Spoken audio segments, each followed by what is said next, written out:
To me, the ultimate proof that there is something that's maybe not great with the system is that you can go to places like Stanford or Harvard MGH that have, massive reach, massive prestige, huge pools of resources. And yet they still have a lot of the same challenges that, less prestigious schools have. Like I've spoken with deans from Caribbean medical schools and, DO schools and lower tier sort of MD schools. And schools where they don't have quite the same level of reputation per se as institutions like Stanford and MGH. And they have a lot of the same problems, honestly. I think that this is a system problem. I would hope that you wouldn't necessarily take the lesson of me leaving after I graduated residency as those institutions were bad. Again, I think those institutions were fantastic. I think the fact that those institutions still have a lot of the challenges that other ones have, I think proves, in my mind, that the system is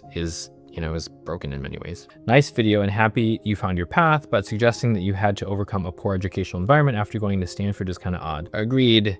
Crazy that even places like Stanford have challenges like that.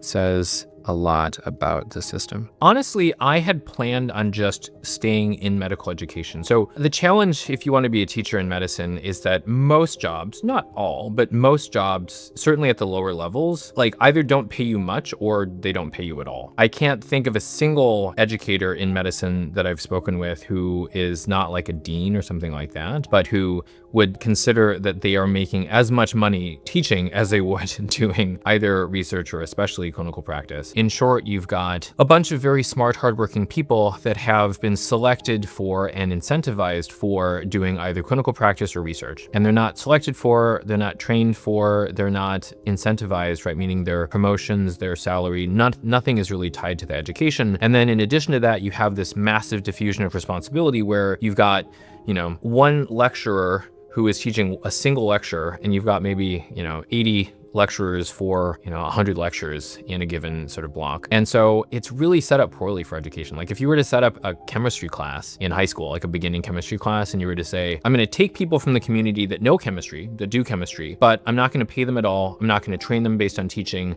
And in addition to that, their promotions, their professional success will have nothing to do with their teaching. And I'm going to have a different lecturer come in every single day, and they're not going to have time to talk to each other. How do you think that's going to go? That's essentially what we do in beginning medical education, right, for the preclinicals, for most schools. Again, there are some exceptions, but I'd say for most schools, and certainly where I went to for medical school, this was true, which is pretty remarkable when you think about it, because you've got amazing people that really care, and yet the system has to be, right, the fact that medical education is such a challenge in so many ways, there has to be something that impedes that. What I found when I was a medical student, and what I see now, is that the best teachers are doing it not because they are economically incentivized to do it. In many ways, they're doing it against their economic self-interest. If you're a medical student or a doctor preparing for either the USMLEs or COMLEX or one of your medical board exams, then be sure to sign up for our free 14-step program where we'll walk you through the most efficient ways for you to improve your score in a short period of time. And if you're interested in getting there faster,